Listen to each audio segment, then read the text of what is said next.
ओम श्री सूर्याय नमः। Good morning sir. Good हमारे morning. हमारे और हमारे रामजस कॉलेज की तरफ से आपको बहुत बहुत शुभकामनाएं एंड कॉन्ग्रेचुलेशन आप के प्रोफेसर बनने के लिए sir. Thank you very much. Sir मैं पूछना चाहता हूं कि जो आपने ये प्रोसेस अपनाया है, ये अगर हमारे एजुकेशन सिस्टम में लागू हो जाए तो हमारे लिए कितना अच्छा रहेगा, हमारा एजुकेशन सिस्टम सुधर जाएगा।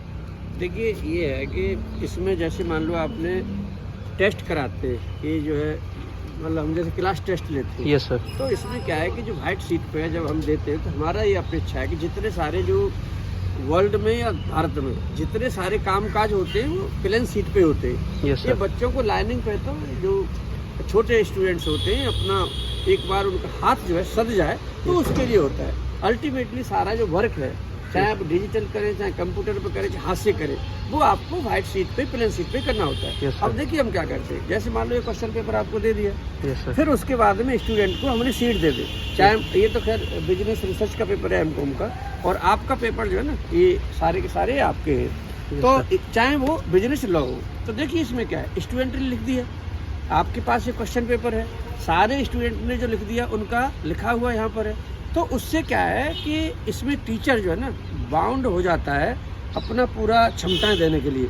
अब जब स्टूडेंट को ही पता चल गया कि मेरा रिकॉर्ड ये है, तो उसको देखना चाहता है, एक्स स्टूडेंट का वाई का देखना चाहता है, वाई जेड का देखना चाहता है, तो बच्चों में एक पॉजिटिव कंपटीशन आता है। और इससे क्या है कि जैसे 4 ईयर सिस्टम आ गया, न्यू NEP आ गया, तो हर शिक्षक की जिम्मेदारी है कि 4 साल का जो पढ़ा रहा है कम से कम 4 साल का वो इस तरह से अपने पास रखे। तो उससे क्या है कि बच्चों को, स्टूडेंट को बहुत ज़्यादा सहूलत मिलती है। तो जब आप ये डॉक्यूमेंटेशन करते हैं, भारत में और विदेशों की शिक्षा व्यवस्था में केवल एक अंतर है, वहाँ स्टूडेंट टीचर डॉक्यूमेंटेशन करते हैं। जो ये आपको बता रहा हूँ, हमारी भारतीय व्यवस्था में क्या है कि डॉक्यूमेंटेशन से डरते हैं, लेकिन सब नहीं। जो ईमानदार हैं, जो डेडिकेटेड हैं, वो डॉक्यूमेंटेशन से क्यों डरेंगे? स्टूडेंट वो डरेगा जो क्लास अटेंड नहीं करता है, टीचर वो डरेगा जो क्लास नहीं लेता है या उसके और काम है।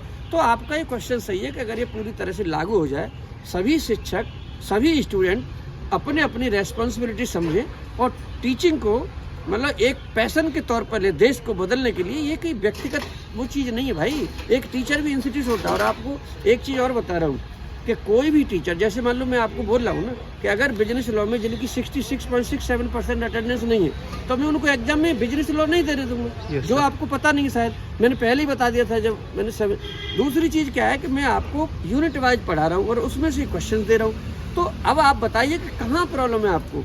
दूसरा चीज़ है, बिजनेस रिसर्च के स्टूडेंट हैं या ऑर्गेनाइजेशन बिहेवियर के, एमकॉम के, या योगा फिलोसफी एंड प्रैक्टिस के, या योगा एंड प्रैक्टिस के, तो इन सारे स्टूडेंट को बता देना चाहता हूँ कि अगर आपकी अटेंडेंस मिनिमम नहीं है तो भाई देखो आपको दिक्कत आ जाएगी। मैं वीडियो के माध्यम से बता रहा हूँ कि आप लोग थोड़ा सुधर जाएं और अपनी एजुकेशन पे ध्यान दें। अगर आपको अपने आप को बदलना है, अपने फैमिली को बदलना है और आपको अपने देश को बदलना है। इन्हीं शब्दों के साथ thank you very much. Thank you so much sir for your valuable words.